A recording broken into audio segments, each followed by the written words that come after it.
ETF index mutual funds నేర్చుకుని stock మార్కెట్లో రాణించాలనుకుంటున్నారా? వెంటనే ఈ నెంబర్కి కాల్ చేయండి.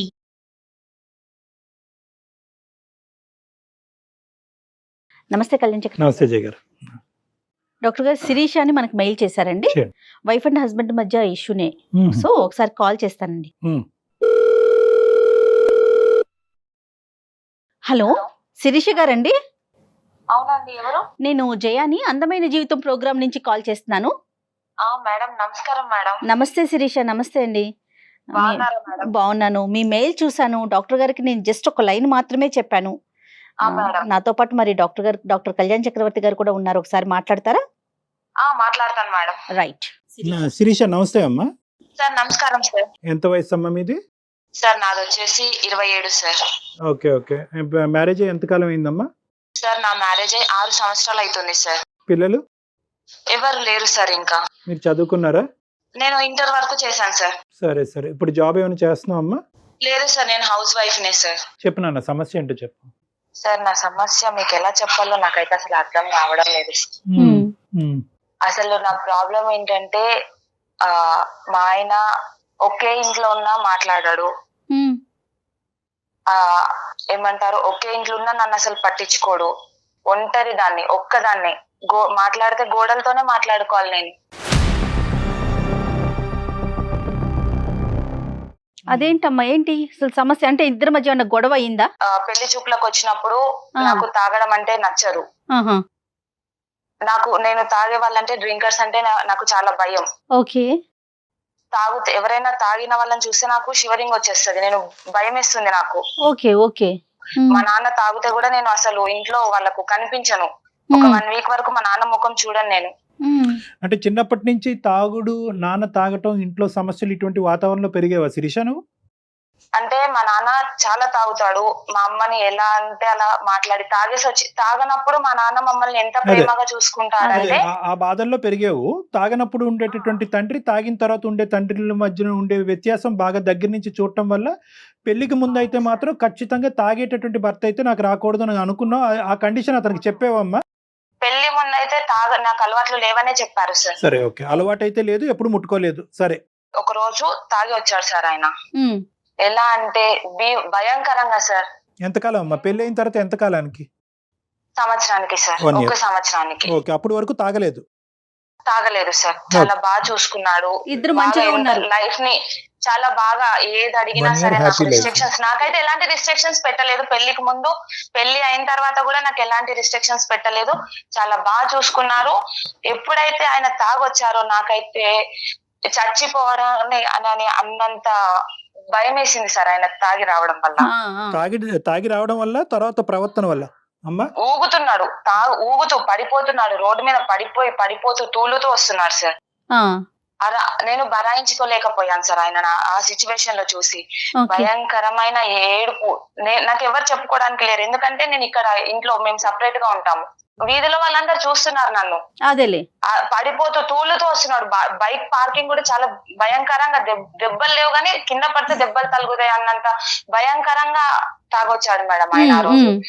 వీధిలోనే నేను మా ఏరియా గేట్ ముందే నేను ఆయనను నిలదీశాను కాలర్ పట్టుకొని. ఎందుకు నువ్వు తాగొచ్చావు? తాగనని చెప్పావు కదా, నువ్వు పెళ్లికి ముందు ఇచ్చిన నాకు మాట ఏంది అని గట్టిగా కాలర్ పట్టుకొని అడిగేసరికి నన్ను కొట్టాడు మేడం. అందరూ ఒక్కొక్కరు ఒక్కొక్క మాట అంటున్నారు. నేనేదో తప్పు చేశానని, ఎంత టార్చర్ పెడుతుందో అని. తాగిరాని మనిషి, ఎప్పుడు తాగిరాని పర్సన్ ఇప్పుడు తాగొచ్చాడు అని అనేసరికి నేను జీర్ణించుకోలేకపోయాను. ఇంకొకటి ఏంటంటే, నేను ఫ్యూచర్ పైన నాకు చాలా ఆశలు ఉన్నాయి. నా భర్త ఇలాంటి తాగొస్తే చిన్న చూపు చూస్తారేమో. మా అమ్మని ఎంత వేధించాడో నాకు తెలుసు మా నాన్న. ఇంకా వీధులలో తాగి కొట్లాడుకోవడము రోడ్డు పైన. కాదు శిరీష, ఒక మగాడు ఒక్కసారి తాగొచ్చి తూలుతూ బయట ఏదో పరువు తీసే విధంగా ప్రవర్తించినంత మాత్రాన నీ భవిష్యత్ అంతా కూడా అన్యాయం అయిపోతుందమ్మా సార్. ఒక్కసారి తాగినోడు రేపు తాగడానికి మళ్ళీ ఎవరు చెప్తారు సార్? పర్మిషన్ ఇచ్చాను కదా అని రేపు తాగకుండా ఉంటాడా సార్ ఆయన? ఆ తొందరపాటు చర్య, దాని నుంచి నువ్వు రియలైజ్ అయ్యావా, లేదంటే ఇప్పటికీ కూడా నేను రియాక్షన్ కరెక్టేనండి అని అనుకుంటున్నావా? నేను రియలైజ్ అయ్యాను సార్. ఫస్ట్ అయితే రియలైజ్ అయ్యాను. తర్వాత ఏమైంది? అయితే నేను ఇమ్మీడియట్ గా మా తమ్ముడికి కాల్ చేశాను. కాల్ చేసి వాడు ఇమీడియట్ గా ఒక 10 మందిని వేసుకొని వచ్చాడండి. అంటే నువ్వు చెప్పడానికి కారణం ఏంటమ్మా? నీ బాధ పంచుకుందామన్నా లేదంటే అతని చేత మీ ఆయన్ని చితగ్గొడదామన్నా? అంటే అక్క కదా, సపోర్ట్ ఇస్తాడు కదా. నేను చాలా అంటే చాలా వాళ్ళ చేతులలో ఒక బంగారు బొమ్మలాగా పెరిగాను సార్. ఈ 10 మంది ఏం చేశారు? వాళ్ళైతే ఎవరు ఆయననైతే ఏమనలేదు, తీసుకెళ్లి పోలీస్ స్టేషన్ లో పెట్టారు సార్.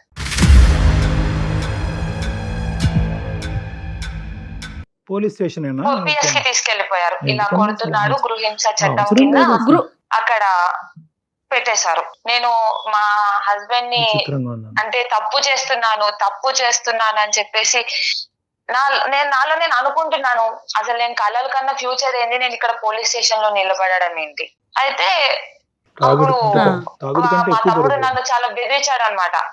కేసు పెట్టు, నిన్ను ఎట్లా పెంచుకున్నాం మేము, నువ్వు ఏంది ఇట్లా అది ఇది అని చెప్పేసి చాలా అంటే కళ్ళతో చూపుతో బెదిరిస్తే ఒక పక్క మా ఆయనని చూడాలా లేకపోతే వీడిని చూడాలా నాకు అర్థం కాలేదు ఆ సెకండ్ లో.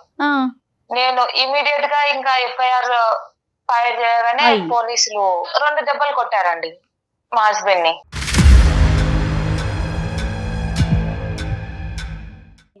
ఇంకా అప్పుడు ఆయన చూసిన చూపు నేను అసలు ఇప్పటికీ నేను మర్చిపోలేను. ఆయన అదే లాస్ట్ చూపు, ఆయన నన్ను చూడడం, ఏంటి ఆ కళ్ళతో చూడడం, పోలీస్ స్టేషన్ లో నన్ను అలా చూడడము, మళ్ళీ ఈ సెకండ్ వరకు కూడా ఆయన నన్ను తలెత్తి చూడలేదు. అదే లాస్ట్.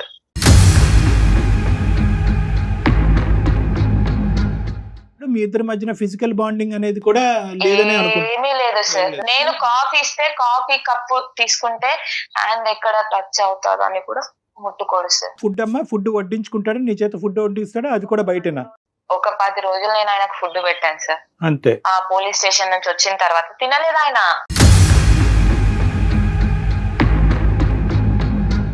ఇప్పుడు మీ ఇంటికి అమ్మా నాన్నలు మీ తరపున కానీ ఆయన తరపున కానీ వచ్చిపోవటాలు ఏం లేవమ్మా? రాకపోకలు లేవా? వాళ్ళ ఇంట్లో వాళ్ళు వస్తారు. మా అమ్మ వాళ్ళైతే ఎప్పుడైనా ఒకసారి వచ్చి ఇట్లా వెళ్ళి అట్లా వెళ్ళిపోతారు. కాకపోతే వాళ్ళు ఉన్నప్పుడు కూడా లేట్ నైట్స్ రావడమే.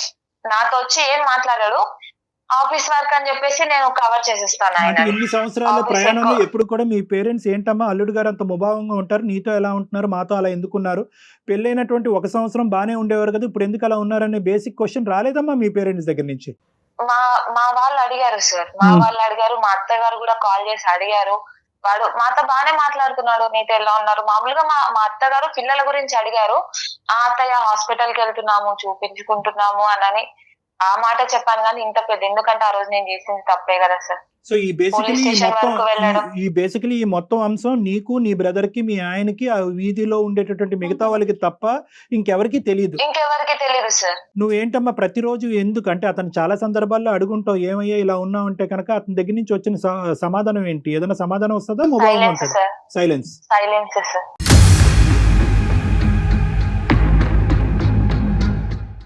మరి నువ్వు ఏ ఆశతో అమ్మా, అంటే ఏంటి నీ ఆశ ఏంటి? రానున్న రోజుల్లో మనిషి మారుతాడన్నా ఏంటి నీ ఆలోచన ఏంటి, కోరిక ఏంటి? మనిషి మారుతాడనే నమ్మకం ఉంది సార్. ఎందుకంటే 1 year ఆయనతో కలిసి సంసారం చేశాను కదా సార్. ఆ బాండింగ్ నాకు ఇంకా ఇప్పటి వరకు గుర్తుంది కదా సార్. అదే ఆ బాండింగ్ నువ్వు కాలర్ పట్టుకున్నప్పుడు నీకు గుర్తుకు రాలేదు, పోలీస్ స్టేషన్ తీసుకెళ్ళినప్పుడు గుర్తు రాలేదు, మీ బ్రదర్ ని పిలిచి కొట్టించినప్పుడు గుర్తుకు రాలేదు. ఆ బాండింగ్ ఎలాంటి సిచ్యువేషన్స్ లో పెరిగాను మీకు చెప్తున్నాను కదా సార్. నేను మా ఇంట్లో నేను తాగితేనే నేను అసలు ఉండలేను సార్. నేను మా డాడీతో ఒక 1 week వరకు మాట్లాడాను. ఇంట్లో ఏదైనా చిన్న చిన్న పార్టీస్ జరిగితేనే నేను అసలు నా రూమ్ లో నుంచి బయటికి రాను, నాకు ఆ స్మెల్ పడదు. తాగిన తర్వాత మన లోకంలో ఉంటారు, వాళ్ళది డిఫరెంట్ ఆఫ్ వే, వాళ్ళు ఏం చేస్తారో వాళ్ళకి అర్థం కాదు. అంటే ఏంటంటే నేను బంగారంగా పెరిగాను, మా నాన్న తాగొచ్చినా కూడా అద్భుతంగా బాగా చూసుకున్నారు నన్ను అంటే కనుక ఎస్ ఇది ఇంకా బంగారమైన జీవితమేమో, ప్రొవైడెడ్ నువ్వు ఇంకొక అవకాశం ఇచ్చుంటే. నువ్వు ఆ అవకాశం ఇవ్వాలని ఆలోచించలేదు, తొందరపడ్డావు. ఒక్కసారికే మీరు ఎక్స్ట్రీమ్ గా బిహేవ్ చేసేసారు కదా. అంటే కెటాస్ట్రోఫిక్ థింకింగ్ అంటారు మేడం చాలా మంది ఆడవాళ్ళు. ఇప్పుడు వాళ్ళెవరో పార్టీ ఇచ్చారని తాగొచ్చారు, రేపొద్దున ఈయన 10 సార్లు పార్టీ రేపొద్దున రాకుండానే అమ్మ రేపొద్దున వస్తే కనుక, రేపొద్దున ఇలా అవుతే కనుక, రేపొద్దున నా భవిష్యత్తు ఇలా అవుతాయి, ఈ ఊహాజనకమైనటువంటి ఆలోచన వాస్తవానికి నిజం అవుతుందో లేదో గానీ అది జరగకముందే నీ జీవితాన్ని ఈ రోజు నాశనం చేసుకుని ఎదుర్కొంటూ కూర్చున్నావు. 5 సంవత్సరాల నుంచి నువ్వు ఒంటరిగా మిగిలిపోయావా లేదా చెప్పండి. దీన్ని కెటాస్ట్రోఫిక్ ఒంటరితనం, మనిషి ఉండి ఒంటరితనం, అది ఇంకా దరిద్రం. ఎవరు లేకపోతే ఎవరు లేరు అని అనుకోవచ్చు, కళ్ళెదురుకుంటా మనిషి ఉండి అంతకు ముందు 1 సంవత్సరం పాటు అద్భుతంగా జీవితాన్ని అనుభవించిన నువ్వు ఈ రోజు మనిషి ఎదురుగుంటా ఎలా మారిపోయాడే అని చూసినప్పుడల్లా దానివల్ల నీకు ప్రతిరోజు ఒక కత్తిపోటు లాంటిదే. చాలా మంది ఆడవాళ్ళకి ఒక్క పాయింట్ చెప్తాను, తర్వాత నువ్వు చెప్పి, కానీ ఉన్న పరిస్థితి బట్టి ఆలోచన కొనసాగాలి అని అంటూ ఉంటాం. దీన్ని యాంగ్జైటీ థింకింగ్ కింద మారకూడదు, కెటాస్ట్రోఫిక్ థింకింగ్ అంటారు. ఏదో ఒక ఆలోచన, ఇప్పుడు ఒకటి సంఘటన కనిపించింది నీ కళ్ళెదురుగుంటా, దాన్ని ఏంటంటే ఆ సంఘటన చుట్టూరునే నీ ఆలోచన ఉండాలి, కానీ ఈ సంఘటనకి, గతంలో నీ జరిగినటువంటి సంఘటనకి, నీ ఎదురింటి పక్కింటి ఆంటీ ఇంట్లో జరిగినటువంటి సంఘటనలకి ముడి పెట్టకూడదు. దీన్ని భిన్నంగా చూడాలి. దీన్ని అక్కడ చాకచక్యంతో, ఆలోచన శైలితో దీనిగానే మార్చుకోవాలి, కానీ అమ్మో మా నాన్న అలా ఉన్నాడు కాబట్టి నా భర్త ఇలా అయిపోతాడేమో, అమ్మో నా భవిష్యత్తు అలా అయింది కాబట్టి ఇప్పుడు నా భవిష్యత్తు ఇలా అయిపోతుందని చెప్పి దీనికి ముడిపడితే కనుక జీవితాంతం భయపడుతూనే సస్తామమ్మా. ఇలా అయిపోతుంది పరిస్థితి. సరే, ఇంతవరకు నేను చెప్పా, మా తరపున నీకు ఎటువంటి సహాయ సహకారాలు చేయగలం. మీరు కౌన్సిలింగ్ ఇస్తారు కదా సార్, ఆయనతో ఒకసారి మీరు మాట్లాడి చూడండి. నాకైతే ఇప్పటి వరకు ఏం మాట్లాడలేదు, నా ఫోన్ ఎత్తారు, నా మెసేజ్ కి రిప్లై ఇవ్వరు. ఆయన వైపు నుంచి ఎలాంటి ఆన్సర్ కావాలి అని మీరు ఎక్స్పెక్ట్ చేస్తున్నారు? ఏం కోరుకుంటున్నారు మీ హస్బెండ్ వైపు నుంచి? మళ్ళీ కలిసి జీవిస్తామని ఒక చిన్న కాదమ్మా ఆశతోనే శిరీష, మీకు ఒకసారి నేను ట్రై చేద్దామని చెప్పి. శిరీష ఒకసారి మాట్లాడదాము. కానీ ఇప్పుడు డాక్టర్ గారు మాట్లాడిన తర్వాత ఒకసారి గానీ లేకపోతే మీ తప్పు గానీ మీరు ఒప్పుకుంటారా? మరి ఒప్పుకుంటాను మేడం, ఖచ్చితంగా ఒప్పుకుంటాను. ఇలాంటి సమస్య వచ్చినప్పుడు భార్యాభర్తలుగా మీరిద్దరు సెట్ చేసుకోండి. మీ ఇద్దరు సమస్య సెట్ అవ్వకపోతే తల్లిదండ్రుల వరకు వెళ్ళండి, తల్లిదండ్రుల వరకు సెట్ అవ్వకపోతే పోలీస్ స్టేషన్కి వెళ్ళండి అని చెప్తా ఉంటాం. నువ్వేం చేసావంటే ఇక్కడి నుంచి అక్కడ దుంకావు. సో ఈ రోజు ఎటువంటి పరిస్థితి వచ్చింది అంటే కనుక, అమ్మో పోలీస్ స్టేషన్కి ఈడ్చుకుని వెళ్ళినటువంటి నా భర్త రియాక్షన్ 5 సంవత్సరాల పాటు వనవాసం చూశాను కదా నేను. అలాంటిది ఇప్పుడు మళ్ళీ తల్లిదండ్రులు తీసుకెళ్తే కనుక ఇంకెలా ఉంటుంది అనే పరిస్థితి. బేసిక్ అంటే ఏదున్నా కూడా చిన్న ముళ్ళు గుచ్చుకున్న, అమ్మ నాకు ముళ్ళు గుచ్చుకుందని చెప్పేటటువంటి అవకాశం కూడా ఈరోజు నీకు లేకుండా పోయింది. దానివల్లే ఈరోజు మా సహాయ సహకారాలు తీసుకోవడానికి ట్రై చేస్తున్నాం. ఒకటమ్మా, ఇక్కడ మనం ఏం చేద్దామంటే కనుక, నువ్వు అపాలజీ చెప్పినా ఏం చెప్పినా కూడా ఫస్ట్ అతని మనసులో ఎక్కడ గాయపడింది అనేది ఫస్ట్ మనం తెలుసుకోవటం ఇంపార్టెంట్. సో అతనికి ఒకసారి అవకాశం ఉంటే ఫోన్ ఇవ్వండి అమ్మా, మాట్లాడదాం. కాల్ చేస్తారా మరి మీరు? మేడం నేను కాల్ చేస్తే లిఫ్ట్ చేయడు మేడం. నేను నెంబర్ చెప్తాను మేడం. రైట్, ఒకసారి నేను నేను కాన్ఫరెన్స్ మీకు లో పంపిస్తాను. పంపించండి, నేను కాన్ఫరెన్స్ లో తీసుకుంటా.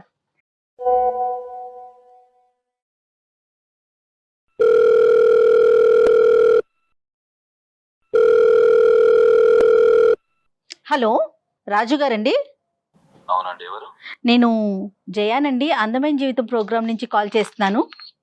చెప్పండి చెప్పండి, నాకెందుకు కాల్ చేశారు? ఏం లేదు రాజు గారు, శిరీష గారు మీ వైఫ్ మాకు ఒక మెయిల్ పెట్టారు. అవును, మా వైఫ్ అండి. Yes yes. ఒక్కసారి నాతో పాటు డాక్టర్ కళ్యాణ్ చక్రవర్తి గారు కూడా ఉన్నారు. ఓకే, జస్ట్ ఒక విషయం మీతో మాట్లాడదాం అన్నట్లుగా కాల్ చేశాను. జస్ట్ మినిట్ అండి. ఏం మాట్లాడాలండి? రాజుగారు నమస్తే అండి. రాజుగారు నమస్తే. డాక్టర్ కళ్యాణ్ చక్రవర్తి అండి. మీరు వర్క్లో ఉన్నారా? పర్లేదు, చెప్పండి. ఏం లేదు, చాలా దుఃఖంలో ఉంది అమ్మాయి, మీ వైఫ్. అంటే 6 years బట్టి 5 years బట్టి అనుకుంటాను సుమారుగా. ఏదో ఒక సంఘటన తర్వాత భార్యాభర్తలుగా మీరిద్దరు ఒకే ఇంట్లో ఉన్నా కూడా మీ ఇద్దరి మధ్యన ఎటువంటి సంబంధం లేదు, ఒక ఆలోచన లేదు, ఆఖరికి ఒక కంటి చూపు కూడా లేదు అనేటటువంటి ఒక చెరసాల, ఒక జైల్లో ఉంటున్నానండి అని ఆ అమ్మాయి అంది. మీరు మాట్లాడి ఇప్పుడు ఏం చేస్తారండి?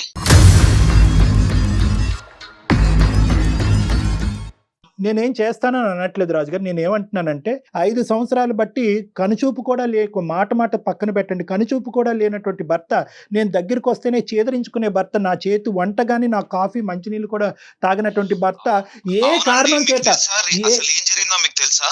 అందుగురించే మీకు చేశాను రాజుగారు. ఒకసారి నేను తాగాను అని చెప్పింది, మీరు మీకు చెప్పిందో లేదో నాకు తెలియదు. చెప్పాను. తాగాను, కొట్టాను. సమాజంలో ఇక్కడ తాగట్లేదా? భర్తలు భార్యలను కొట్టట్లేదా సార్? చెప్పండి. లేదు అలా కాదు, ఆ అమ్మాయి హైపర్ గా రియాక్ట్ అయింది, అది నేను కాదనట్లేదు. మీరు ఎందుకు ఆ రోజు సంవత్సరం వరకు బాగున్న రోజు మీరు ఎందుకు ప్రామిస్ బ్రేక్ చేశారు? లేదంటే ఇలా ఫ్రెండ్స్ తోనే ఎక్కడో ఒక పార్టీ ఉంది, ఒక్కసారికి తాగుతాను అనేటటువంటి ఆలోచన ఆ అమ్మాయికి ముందే చెప్పారా? ఆ అమ్మాయి కంగుతుంది, హైపర్ గా రియాక్ట్ అయింది, చుట్టుపక్కల వాళ్ళందరూ కూడా అది ఇది అని చెప్పి నూరు పోసారు ఆ అమ్మాయి మైండ్ లో. ఆ అమ్మాయి కాలర్ పట్టుకుంది, మీరు చేయి పెట్టి కొట్టారు, వాళ్ళ తమ్ముడు వచ్చారు, పోలీస్ స్టేషన్కి వెళ్ళారు. మీరు ముందుగానే ఎందుకు ఆ అమ్మాయికి చెప్పలేదు? సార్ పెళ్ళైనా ఒక 6 నెలలు నేను అప్పటి వరకు నేను ఎంత బాగా చూసుకున్నాను ఏంటనేది ఒక చిన్న ఒకేషన్ వచ్చి చిన్న పార్టీ ఉండి నేను తాగడం అక్కడ జరిగింది. దానికి ఎక్స్క్యూజ్ చేయలేదు సార్? చేయలేదా? కరెక్ట్ రాజుగారు మీరు చాలా బాగా చూసుకున్నారని చెప్తా ఉంది తను కూడా. అది అందులో అసలు ఎటువంటి సందేహం లేదు. ఆ పార్టీకి వెళ్తున్నారని చెప్పారండి, పార్టీకి వెళ్తున్నారు ఫ్రెండ్స్ తో, ఇలా తాగే పరిస్థితి ఉంది. ఎందుకంటే ఆ అమ్మాయి యొక్క రియాక్షన్ అంతకు ముందు కూడా చెప్పుకుంటుంది. వాళ్ళ ఫాదర్ ఆఫీస్ నుంచి డైరెక్ట్ అక్కడికి వెళ్ళిపోయాను. ఇదంతా తనకి ఇప్పుడు చెప్పే అవకాశం లేదు. చేసుకొని చెప్దామని నేను అనుకునే గ్యాప్ లోనే ఓపిక అనేది ఒకటి ఉంటుంది సార్. Correct. అది లేనప్పుడే ఏదో ఇలా జరుగుతుంది సార్.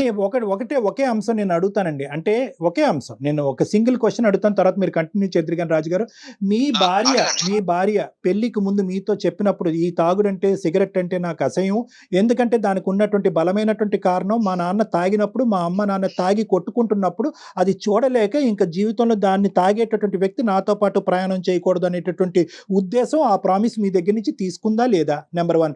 నెంబర్ 2, ఒకప్పుడు ఇలా ఫ్రెండ్స్తో పాటు తాగితే మీ వైఫ్ యొక్క రియాక్షన్ ఇలా ఉంటుందని అనుకున్నారా, లేదంటే ఈ ఒక్కసారికి ఓకే అన్నట్టు వదిలేస్తుంది అనుకున్నారా? మీరు ఏ ఎక్స్పెక్టేషన్తో తాగారు, ఏ ఎక్స్పెక్టేషన్తో ఇంటికి వచ్చారు?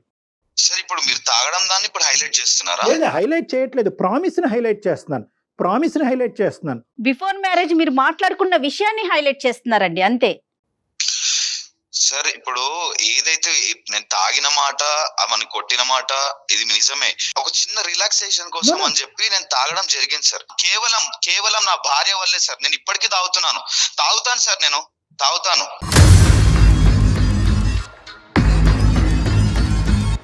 ఎందుకంటే నా మనసు సార్ ఎంత కృంగిపోయిన ఆ సిచ్యువేషన్ లా అసలు నాకు తెలుసు సార్. అది సాటి మొగాడిగా నేను మీకు చెప్పాల్సిన అవసరం లేదు సార్.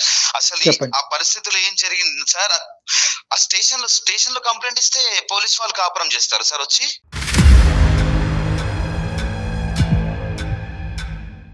స్టేషన్ లో కంప్లైంట్ ఇచ్చింది, వాళ్ళ మధ్యలో నన్ను నిల్చోబెట్టింది, అతను నా మీద నా కాలర్ పట్టుకున్నాడు, నన్ను గెంటేశాడు. అంత మంది ముంగడ నా పరువు పోయింది, నా ఇజ్జత్ పోయింది. ఇప్పుడు సార్ ఒక్కటి సార్, పరువు అన్నా ప్రాణం అన్నా రెండు ఒకటే సార్ నా దృష్టిలో. పోతే తిరిగి రావు సార్, మళ్ళీ తిరిగి రావు అవి.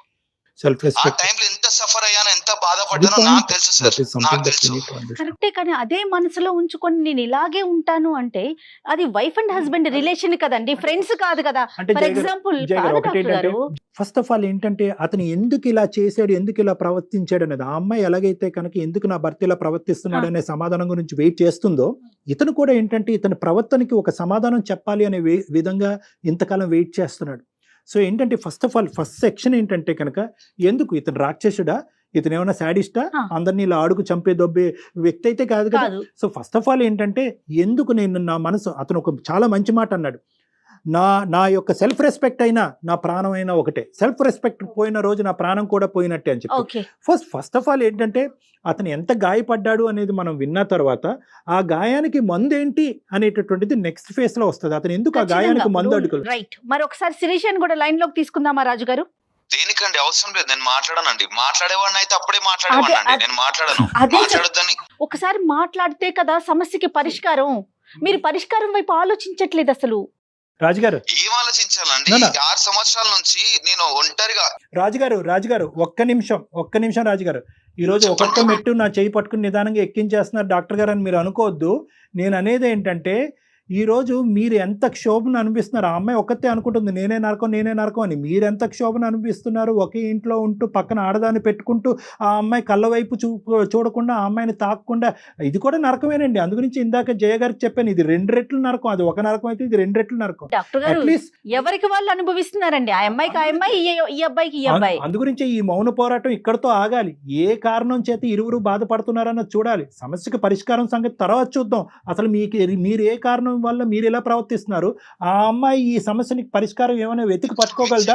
సార్ కారణం ఏందో మీరు అడిగారు, నేను మీకు చెప్పాను. మళ్ళీ ఆమెతో మాట్లాడమంటే ఈ పెళ్లికి ఒక మీనింగ్ ఉంది.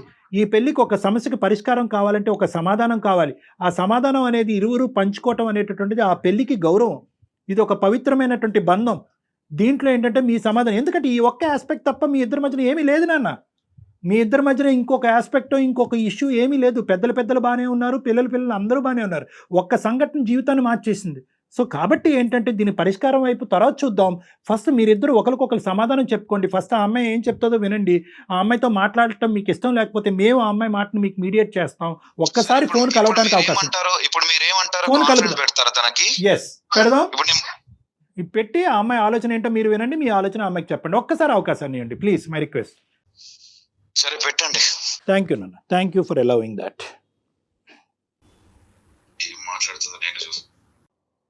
హలో శిరీష. మేడం. అమ్మ రాజుగారు లైన్ లో ఉన్నారు మా, మీ హస్బెండ్. అయితే ఒకసారి శిరీషతో మాట్లాడండి. అమ్మ శిరీష నువ్వు మాట్లాడమ్మా మీ ఆయనతో, చాలా కాలం అయింది కదా మాట్లాడి. ఆ? ఒకసారి మాట్లాడి నీ మనసులో ఉన్న బాధ ఏంటో. అతను చాలా కష్టం మీద మనకి పర్మిషన్ ఇచ్చారు, ఒకసారి మాట్లాడు. హలో, చెప్పు. ఎందుకు మాట్లాడడం లేదు రాజు? నేను చేసిన తప్పేంది రాజు? నీకు తెలీదా? నేను చెప్పాలా నీకు మళ్ళీ? నేను ఏం చేశా రాజు? నేను నీకు ఫస్ట్ పెళ్లికి ముందే చెప్పాను కదా రాజు, నాకు తాగితే నచ్చదు అని. తాగితే నేను బరాయించుకోలేను, తట్టుకోలేను అని కూడా చెప్పాను కదా రాజు. అయితే ఆ మాత్రం అంటే తాగినందుకు ఆ మాత్రం దానికి స్టేషన్ దాకా వెళ్ళిపోతావా? మీ ఇంట్లో మొత్తం చెప్పి ఇజ్జత్ మొత్తం తీయడానికి రెడీ అయిపోతావా? రాజు, నేను ఇంట్లో వాళ్ళకి మా తమ్ముడికే కదా రాజు చెప్పింది, మా ఇంట్లో వాళ్ళకి ఎవరికి అవును, మీ తమ్ముడు ఏమన్నా ఎవరికైతే కాదు, చెప్పకూడదు నాకు వాడికి అర్థం చెప్పు. కాదు అసలు ఏంది. మీ తమ్ముడు ఏమన్నా అంతే కదా. అనుకుంటుండా లేకపోతే ఏంది? మీ తమ్ముడిని చెప్పుడు ఏంది నువ్వు? మీ తమ్ముడు నాకు ఫోన్ చేసి మా అక్కని ఇట్లా ఇట్లా చూసుకుంటలేమంట ఏంది ఇవన్నీ? నన్ను అడుగుతాడా మీ తమ్ముడు? నువ్వు ఎన్ని సంవత్సరాలు అయింది రాజు నువ్వు నాతో మాట్లాడక? ఒక్కసారైనా నాతో మాట్లాడాలని లేదా నీకు? మస్తు అమాయకంగా మాట్లాడుతున్నావు, ఏం తెలియనట్టు. అబ్బా, అవార్డు ఇవ్వచ్చు నీకు. ఏం ఏం గుర్తు అంతే మర్చిపోతారు ఏంది? నాకు అర్థం కాదు మనుషులు.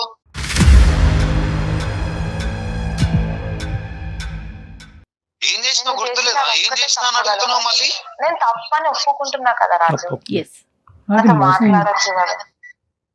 ఇగో నేను చూడు ఎంత శిక్ష, ఒంటరిగా నేను ఉన్నానో. మాట్లాడేవాడిని అయితే నేను ఇంట్లోనే నీతో ఆ రోజే అప్పటికప్పుడు సాల్వ్ అయిన రోజే నెక్స్ట్ రోజే నేను మాట్లాడేవాడిని. అది నాకు ఎంత గట్టిగా గుచ్చుకుందో నా గుండెకి నాకు తెలుసు. అర్థమవుతుందా?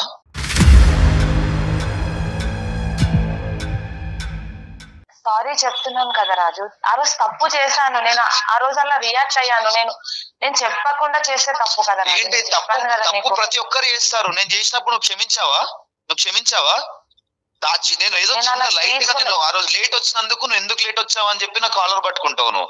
నేను తప్పు చేశాను చిన్న రాజు. విషయం. నేను అలా ఆ చిన్న తాగినందుకు స్టేషన్ వరకు వెళ్ళేసి మొత్తం కంప్లైంట్ ఇచ్చేస్తావు. తీసుకోలేకపోయాను రాజు. అట్లా నేను అసలు అలా చూడలేకపోయాను. నేను నా ఫ్యూచర్ ప్లాన్స్ అన్ని కొలాప్స్ అయిపోయా అనుకున్నాను అక్కడే నేను. ఏమైనా చెప్పు అంతే శిరీష, తప్ప. నీకు ఒక్కటే మాట చెప్తా. నువ్వు ఎప్పుడైతే స్టేషన్ పోయినావో అప్పుడే ఇక నాకు నా మనసు ఇరిగిపోయింది.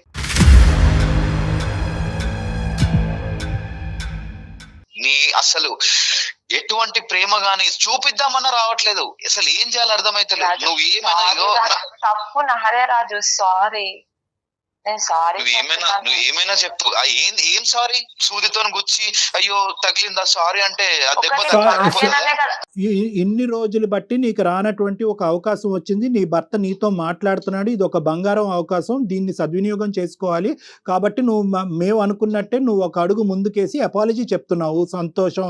దీన్ని అన్కండిషనల్ అపాలజీ అంటారు. ఓకే, అన్ని విధాలుగా నా తప్పు అయ్యింది కాబట్టి నా తప్పు నేను తెలుసుకున్నాను, నేను హైపర్గా రియాక్ట్ అయ్యాను, అలా రియాక్ట్ అవ్వకుండా ఉండవలసింది, మా బ్రదర్ని ఇన్వాల్వ్ చేయకుండా ఉండవలసింది, పోలీస్ స్టేషన్కి వెళ్లకుండా ఉండవలసింది అనే విధంగా నువ్వు ఫస్ట్ అది ఒప్పుకోవాలి. అది మనస్ఫూర్తిగా, మా గురించి కూడా కాదు, సుమన్ టీవీ గురించి, అందమైన జీవితం గురించి కాదు, అది మనస్ఫూర్తిగా నువ్వు అది చెప్పాలనుకుంటే ఫస్ట్ ఆ ఆస్పెక్ట్ చెప్పు. తర్వాత నువ్వు ఏం చేస్తే కనుక రాజు మళ్ళీ ముందుకు వచ్చి నీతో పాటు ప్రయాణం కొనసాగిస్తాడన్నది నెక్స్ట్ అడుగుదాం. నీ కోసం, నీ కుటుంబం, నీ సంసారం కోసం అమ్మా, అది దృష్టిలో పెట్టుకొని మాట్లాడు. రాజు చెప్పు. రాజు సారీ రాజు. దేని ఏం సారీ? వాడు నిజంగా పోలీస్ స్టేషన్ వరకు పోతాడని నేను అనుకోలేదు రాజు. నువ్వు లేవా స్టేషన్ లో? నువ్వు లేవా? నువ్వే కదా వచ్చి ఇచ్చింది కంప్లైంట్.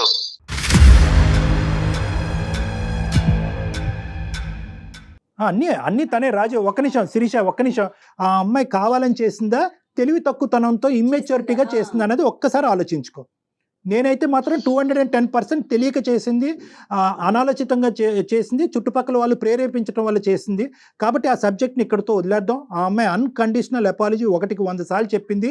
ఈ అపాలజీని నువ్వు యాక్సెప్ట్ చేసి ఈ ఈ జీవితాన్ని ముందుకు కొనసాగటానికి నీ యొక్క కండిషన్స్ ఏంటో చెప్పు. Will conclude on this. ఎక్కడైతే నా ఇజ్జత్ స్టేషన్ లో తీసిందో అక్కడే వాళ్ళ తమ్ముడు ఆమె ఇద్దరు వచ్చి నా కాళ్ళు పట్టుకునే దాకా అందరి ముందు, ఎక్కడైతే నా ఇజ్జత్ పోయిందో, పరువు పోయిందో అక్కడే అందరి ముందు వచ్చి నా కాళ్ళు పట్టుకుని నాకు క్షమాపణ అడిగితే నేను క్షమిస్తాను మేడం.